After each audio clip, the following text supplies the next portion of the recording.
Ladies and gentlemen, there is a huge battle going on right now in the CPU space. You've got AMD and you've got Intel. Which way should you go? Well, I'm here to tell you that your decision maybe got a little bit more difficult because there's actually some huge news over here at the ASRock booth. Because we've got some brand new motherboards here that have actually been announced for some upcoming Intel CPUs. Exactly what this means, we've not got full details on for obvious reasons, but we can certainly speculate, and they've given us a couple of tidbits and a couple of clues as to where things might be going. A massive thank you, by the way, to ASRock for actually sponsoring this video. It's really helped out our trip. We've got 3 new boards here on offer. We've got the Z790 Lightning Wi-Fi, the Z790 Riptide Wi-Fi, and the Z790 Nova Wi-Fi. And while it might not grab that many headlines with gamers, the big change with the Wi-Fi here is actually the specification. These now support Wi-Fi 7, which would give you even faster speeds, which is of course going to be really important if you're wanting to have the lowest latency, but you don't want to rely on like an Ethernet cable or something, or maybe you just can't get one where your PC is. In terms of the details of the main 3 boards that they're actually showing off here, this is the Phantom Gaming Lightning Wi-Fi,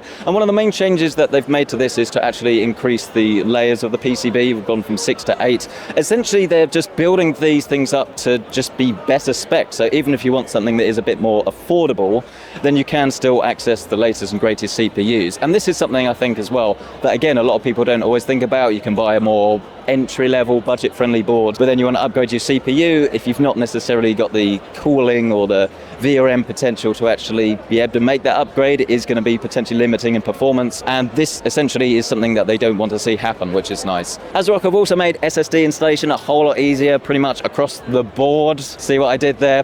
I'm going to attempt to do this with one hand, but we've tried this a few times, and while taking it off is easy, putting it back is not. It's not been designed with holding a microphone and trying to install a PC at the same time. I was always a fan of the Lightning for more of like a affordable high-end build. If you want like a decent graphics card but want to save a little bit of money, that's a cool way of doing it. But if you're looking for like a serious CPU and you want to overclock this as far as possible, this is when you're starting to step up to something like the Riptide. As is the theme with these new motherboards, you again see an improvement to the VRM. We now have SPS, or Smart Power Stages, and then support for 5 SSDs, and they've also added this heatsink here as well, which is useful if you do want to stack them high but don't want to have a load of third-party heatsinks on the board itself. But this is nothing compared to the top-end Nova that they're actually unveiling here today, because this supports 6 SSDs all on the board at the same time. This is without any like additional stacking, any plug-in cards, and I admit, when they told me this, I thought maybe this would shut some SATA ports off and you'd lose out somewhere. But no, they assure me that not only is this the first time this has actually been implemented in a motherboard, but if you do want to populate all 6 slots, one of which is of course PCI Gen 5, then you don't have to worry. All of them are PCI Gen 4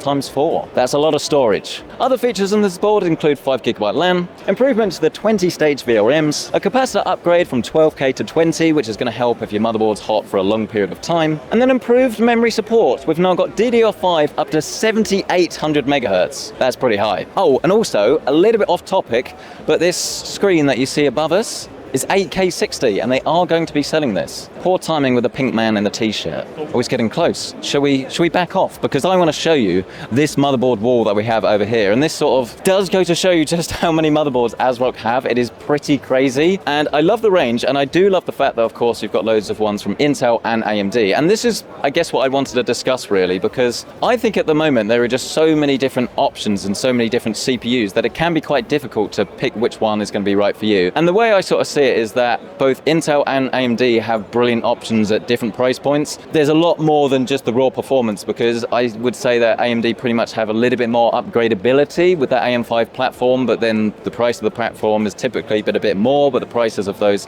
has been coming down a little bit as well. But then we've got this new upcoming launch from Intel that have new CPUs, so maybe there's more longevity in Intel than we thought. It's definitely an interesting question, and I would love to hear from you on whether you saw this coming and how big you think the upgrade is going to be, because I think it's going to be pretty interesting. But we do have all of our B-series motherboards here as well. Personally, I'm a big fan of B-series because it's all about gaming performance. Better features are always better, but if you're trying to save money, B is a good way of going, especially now Intel supports overclocking on the memory. But the other new thing that they're actually showing off now is you've got the Tai Chi, which is always their high-end, all of the features, but they've now got Tai Chi Lite. And the main difference with this is actually purely aesthetic. The board itself should be basically the same across both ranges. So if you're not really that interested in having a board with all of this minute detail, that is always really cool on Tai Chi, but you still want the performance, then you can get that and save yourself some money. So it's cool that ASRock are sort of thinking a little bit outside the box with this. And not only are ASRock launching the Tai Chi Lite in the B650 series, you've also got an Intel option with the Z790 Tai Chi and the Z790 Tai Chi Lite as well. And can we cut to this? I've never actually seen this before. I don't think this is a new one. This is the Z790 Live Mixer. Motherboards these days can be quite black and white, but I love the fact that you do have some alternative options. We've already seen the Sonic motherboards actually on the channel like a couple of weeks ago, but these live mixers, ASRock, if you're watching, send them over. We'll do a build. Let me know your thoughts on this. Like, genuinely, I am really interested, because if I was building a PC right now, I think I would probably be looking at either an i9 from Intel or the 7800X3D for my own personal rig. I actually bought one of those for my proper gaming rig, but it's always a difficult decision when you want to do other things with your PC. So let me know down in the comment section below, what CPU are you going for at the moment? And ultimately, would these new motherboards actually tempt you into either upgrading or maybe going from Intel to AMD? Have you been on the fence? Does this make any difference? I'd love to hear from you, so do let me know. Massive thank you once again for ASRock for actually sponsoring this video. It's really appreciated. Smash the like button if you've enjoyed this, get yourself subscribed, and we'll catch you in the next one.